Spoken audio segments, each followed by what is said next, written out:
Hello, xin chào các bạn đã quay trở lại với review 5 phút. Kết thúc tập 27 chính là những bước chân đầu tiên của Trần Bình An và Tiểu Bảo Bình trên con đường đi đến Sơn Nhai Thư viện ở nơi rất xa. Giờ thì hãy cùng theo dõi xem những gì sẽ xảy ra tiếp theo các bạn nhé. Mở đầu tập 28 lại không phải là tiếp nối ngay thời điểm hai người gặp mặt A Lương, mà lại là hoàn cảnh của ba người Tống Trường Kính, Tống Tập Tân và Chị Khuê sau khi Đại Ly Phiên Vương quay trở lại từ cuộc chiến với Lý Nhị. Thời gian trôi qua không bao lâu thì ở phía trước xe ngựa của ba người cũng xuất hiện một cỗ xe ngựa đang thong thả đi tới. Người đánh xe có vẻ như là một ông lão, đầu hơi cúi, hai bàn tay giấu trong ống tay áo cùng ánh mắt sắc bén. Đi phía trước là một nam nhân cao lớn cưỡi ngựa, mày rậm, mắt to, trang phục phổ thông, hông đeo bội kiếm. Người này tên là Vương Nghị, chính là Lô Thị Vương Triều đại nguyên soái, này đã là vong quốc dưới móng ngựa của Đại Ly. Vương Nghị chính là một binh gia tu sĩ kim đan cảnh, ở trên chiến trường thì người này còn có thể gọi ra một tôn âm thần có cảnh giới tương đương với bản thân gia để mà trợ giúp chiến đấu. Tống Trường Kính khi vẫn còn là 6 cảnh võ phu thì đã từng tương đối mỏi tay khi đấm nhau với người này trên chiến trường. Còn lão già ngồi ở trước xe ngựa kia thì hình như hơi trùng hợp xuất hiện ở đây thì phải, bởi vì đệ tử đắc ý nhất của lão chính là tên thiên tài kiếm tu bị Tống Trường Kính bẻ cổ trong trận chiến đột phá cảnh giới từ 7 lên 8. Lão già này chính là Đại Ly đệ nhất kiếm sư. Thanh phi kiếm đang được lão giấu trong tay áo kia được đồn đại rằng có tốc độ cực nhanh. Nó có thể lấy đầu người từ cách xa ngàn dặm, xong quay về chỉ trong thời gian một chén trà.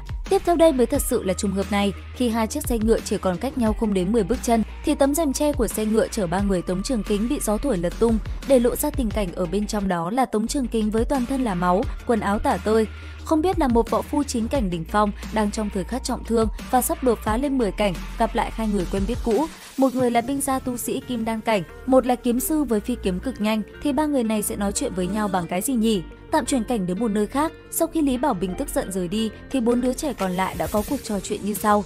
Đầu tiên là Thạch Xuân Gia 9 tuổi nói, ta sẽ đi theo người quen đến Đại Ly Kinh Đô cùng với cha mẹ. Đồng Thủy Tinh 11 tuổi đưa ra ý kiến rằng, nghe mọi người nói chuyện thì sang năm ở đây sẽ mở một tòa thư viện mới tên là Xuân Sơn Thư Viện. Ta cũng không phải là người có thiên phú học hành, cho nên một năm sau đi học tiếp cũng không khác so với mạo hiểm đi xa.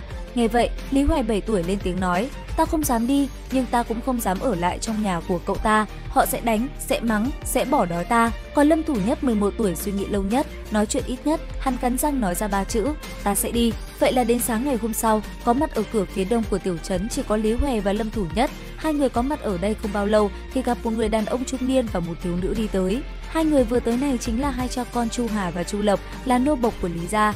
Cha con nhà họ Chu vừa nhìn thấy đang đứng đợi ở cửa đông, chỉ có hai người kia thì biết ngay Lý Bảo Bình đã thay đổi kế hoạch xuất phát rồi.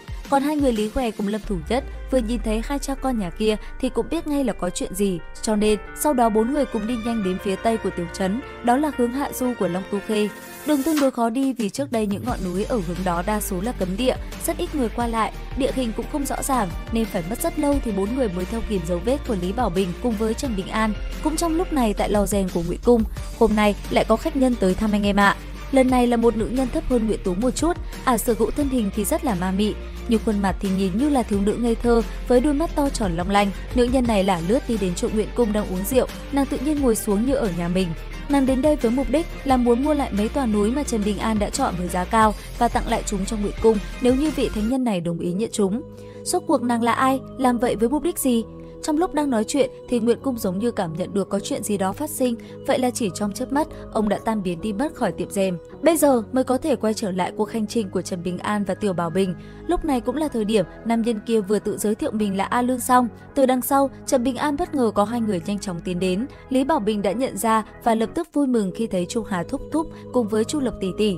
Trần Bình An nhìn Chu Hà và khẽ gật đầu ngầm ra hiệu chào hỏi.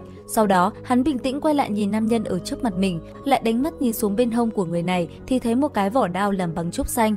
Trần Bình An có chút nghi hoặc mà hỏi người trước mặt mình rằng, kiếm khách, ngươi tìm ta sao? A Lương mới cười mà trả lời, ta đưa ngươi đến Đại Tùy biên cảnh, trong thời gian này chúng ta coi như là cùng đi du học, có gì cũng dễ giúp đỡ lẫn nhau. Trần Bình An lại tiếp tục thăm dò, ngươi là người quen của Nguyễn sư phó ư? A Lương liền gật đầu trả lời, đương nhiên, ta biết Nguyễn Cung. Vậy là Trần Bình An có thể cảm thấy bớt đi một chút áp lực, bởi vì trước khi lên đường cùng Tiểu Bảo Bình thì hắn đã để lại toàn bộ tài sản có giá trị của mình ở chỗ của Nguyễn thợ rèn rồi. Hắn còn nói nếu như mình không trở về được thì toàn bộ tài sản này chia đôi cho Cố Sán và Lưu Tiện Dương, mấy ngọn núi hắn mua thì sẽ thuộc về Nguyễn sư phó. Mà Nguyễn Cung thì cũng đáp ứng hắn sẽ bảo vệ đoàn người từ khi rời khỏi tiểu trấn đến Đại Ly biên cảnh cho đến một tòa quan ải tên là Dã Phu Quan thì mới thôi. Mà bây giờ, việc A Lương xuất hiện từ rất sớm trên cuộc hành trình này, nơi xuất hiện thậm chí vẫn chưa rời khỏi địa giới của Ly Châu Động Thiên khi còn chưa rơi xuống đất.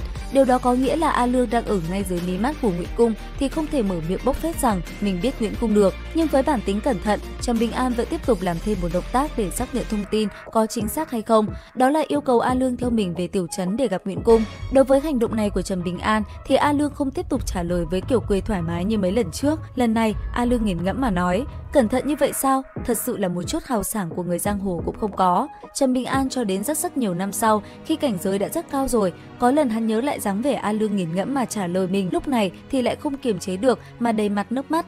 Sâu trong nội tâm của hắn tràn đầy hối hận và có cả nhục nhã đấy các bạn ạ. Như vậy là đã hết nội dung tập 28 mất rồi. Hẹn gặp lại các bạn trong tập tiếp theo để xem rốt cuộc là có những biến cố gì đang nhắm đến nhóm người chỉ toàn là thiếu nam thiếu nữ này nhé.